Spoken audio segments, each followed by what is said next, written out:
Hi guys! Welcome to our channel. So for this video, we're gonna learn about quantum numbers.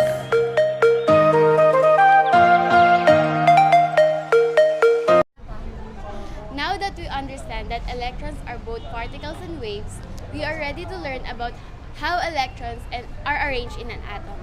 The location and energy of electron in an atom is determined by a set of 4 quantum numbers that describe different atomic orbitals. An orbital is a region of probability where an electron can be found.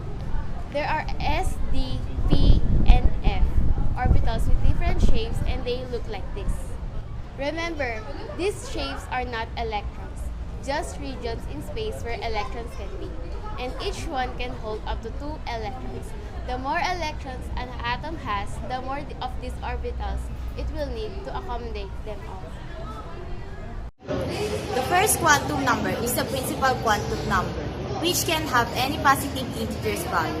We saw this when we learned about the Bohr model. It represents the energy level of the electron. Each orbital will have an n value, and the longer the value, this can have any value from 0 to n minus 1. For example, if an electron has n value of 3, it can have an value of either 0, 1 or 2 because 2 is 3 minus 1. The value describes the shape of the orbital.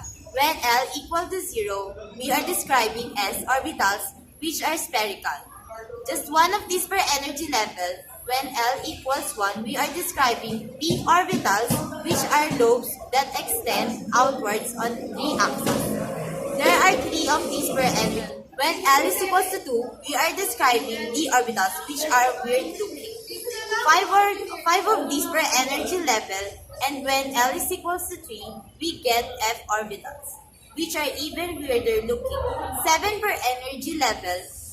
Next, we have the magnetic quantum number, M sub L. This could have a value of anywhere from negative 1 to positive 1. The quantum number determines how many orbitals there are of a type of energy level and therefore describes a specific orbital among a particular set. When L is 0, M sub L must also 0, and that's why there's only 1 orbital per energy level. When L is 1, M sub L can have 3 values, which is why there are 3 orbital energy. An L value of 2 gives us 5 values of M sub L and 5 p orbitals. And an L value of 3 gives us the 7 f orbitals. The last quantum number is the easiest one. It's the spin quantum number, M sub s. This one will either 1/2 or negative 1/2 no matter what. So many electrons in an atom has a unique set of quantum numbers. No 2 electrons in an atom can have precisely the same quantum numbers. As stated by the Pauli's exclusion principles, this is because any orbital can only hold up to 2 electrons in the same exact orbitals will have opposite spin values. So let's try to describe different set of quantum numbers and what they mean. When n equals 1, L must be 0, M sub L must be 0. That means describing the 1s orbitals accommodate 2 electrons which will have spin of 1 and negative 1/2 respectively.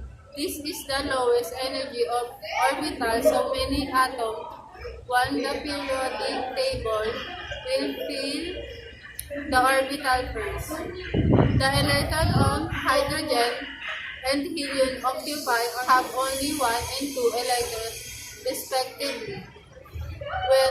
When n equals to 2, L can be 0, which would give us the 2s orbital, or L can be 1 minute. M sub L could be negative 1, 0, or 1, giving us 2p orbital. The outermost electron in the second row or periodical table occupy this orbital when n equals 3. L could be 0, giving us the 3s orbital. L can be giving us a 3p orbital.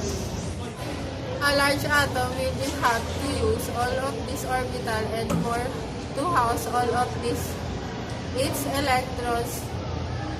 The Aufbau principle tells us order in which an atom will fill up its orbital is determined by their relative energy. A neutral chlorine has 17 electrons. Looking at the orbitals, each of which can hold 2 electrons. Let's fill them up, starting at the lowest energy and then climb upwards. The 1s orbital gets 2 electrons, one spin up, the other spin down. Then the 2s, then the 2ps, then the 3s, and the last 5 will go to 3p orbitals. Hans' rule says, for electron of the same energy, you can put 1 electron in each orbital, first before doubling them up. So 1, 2, 3, 4, 5 gives us a total of 17 electrons for chlorine. That means chlorine has an electron configuration of 1s2, 2s2, 2p6, 3s2, 3p5. The numbers before the letters are n, value of the orbital. The number after the letter tells you how many electrons sit in each type of orbitals. If you want a quicker way to determine electron configuration, just know the areas of periodic table corresponds to which type of orbitals. For a quick definitions, atoms with unpaired electrons in their orbital diagrams are called paramagnetic and are attracted by a magnetic field. Atoms with all of their electrons paired are diamagnetic and are not affected by a magnetic field. So to summarize, N tells us the energy level, L tells us what the type of orbital, M sub L tells us which specific orbital among a set, and M sub S tells us the spin. Each electron in atom has a unique set of quantum numbers, and an atom will fill up orbitals with electrons according to the Aufbau principle until all of its electrons have a place to stay. This is the tricky concept. If you feel confused, try watching one more time from the top. Otherwise, let's check the comprehension. Hey guys, thank you for watching!